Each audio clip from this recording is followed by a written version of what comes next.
Strap in, boys. That was a shocker from Liverpool. Um, Man United, right? We'll start off with Man United. They were the better side. They deserved it, and massive improvement. But yeah, let's focus on Man United first.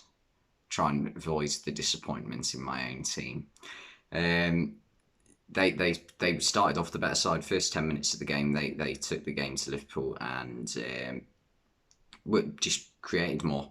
Unlucky not to score through Elanga hitting the post, and got the breakthrough through Jadon Sancho. Awful Liverpool defending throughout the game. The only time there wasn't there was 10 minutes without a piece of bad defending from Liverpool was maybe the end of the second half, where United in the end stopped trying to attack. Um, the second goal, I said as soon as the ball was played, it was offside for Rashford. And they showed the first replay, the first angle, sorry, and it looks like, yeah, Rashford is marginally offside. But then they zoom out and Gomez it's really hard to tell. So that could have gone either way, I think, the offsides. So I'm not going to complain about that. Um, and yeah, it was really well taken by Rashford. Rashford seemed to have this new confidence about him tonight. I don't know where it's come from, because you'd imagine after last week, the 4-0 loss to Brentford, that most of the players would just be like down on the floor and like pretty much the same way they would have felt after the 4-1 loss to Leicester before Liverpool played Man United last season. But no, they just all seemed to be invigorated. I don't know if it was by the transfer of Casemiro, or if Ten Hag had somehow got them pumped up for it by. I don't know. I don't know where they got this from, but they just were a different level today.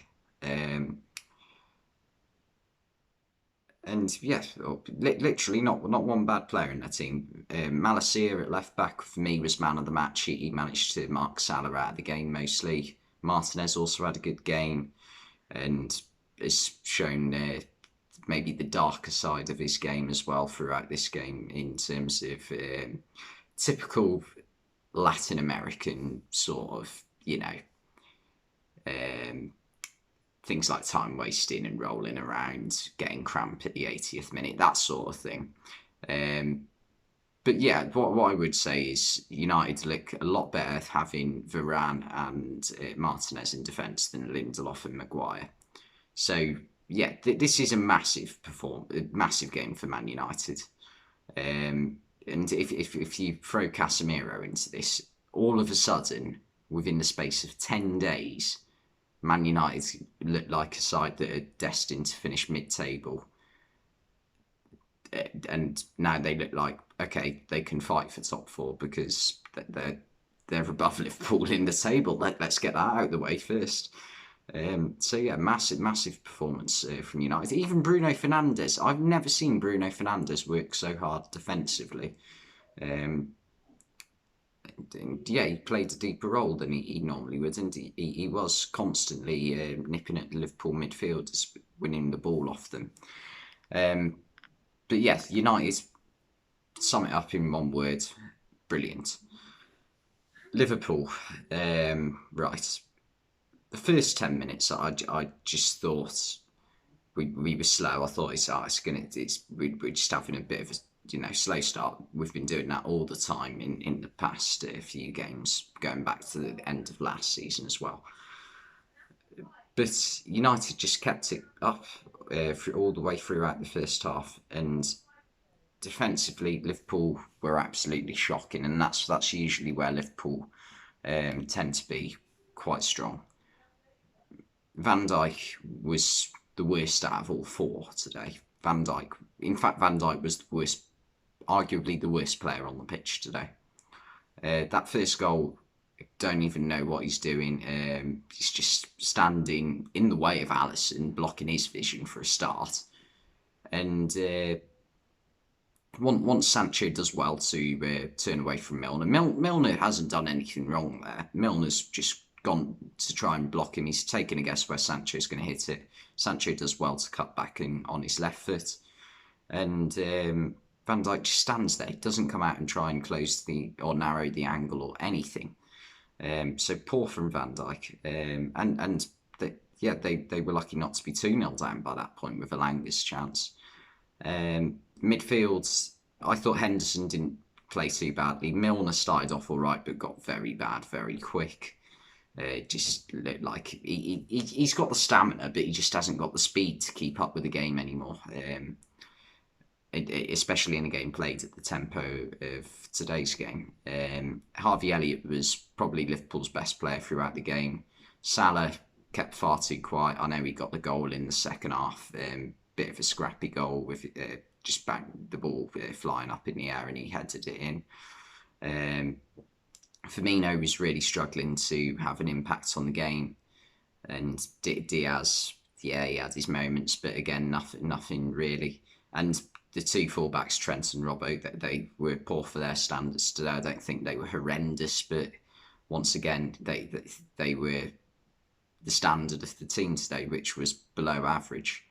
And yeah, just a really poor game. In fact, one of the better players was Fabio Carvalho when he came on. At least he looked like he was going to create something. The two best players for Liverpool today were Harvey Elliott and Fabio Carvalho, two youngsters. And even Fabinho when he came on, leggy. All the players just looked absolutely shattered, and I don't know why, because this summer, the summer just gone, has been one of the first times in a long time that they'll have had a month break or something. So in theory, they should be fairly fresh, especially compared to last season. So yeah, it's just massively disappointing for Liverpool. And to be honest, I can't see much changing in the next few games. I mean, we've got Bournemouth at home next Saturday. Now, if Bournemouth have Dominic Solanke back for that, this could be another game where we struggle, because if you think about how Alexander Mitrovic got the better of Liverpool's defence on quite a few occasions in that Fulham game, you can only see Solanke and Kiefer Moore causing the same sort of problems like they did to Aston Villa on the opening day. So, yeah, I didn't think 4 games into the season I'd be worried about playing Bournemouth at home, put it that way. Yeah. No, I do genuinely, like, compared to most Liverpool fans, I'm not a fan who has some sort of hatred for Man United, to be honest. I don't like them, but I don't absolutely, despise them. I hate Man City more, I'll just be honest. But yeah, it still is a painful defeat whenever we lose to them. Yeah.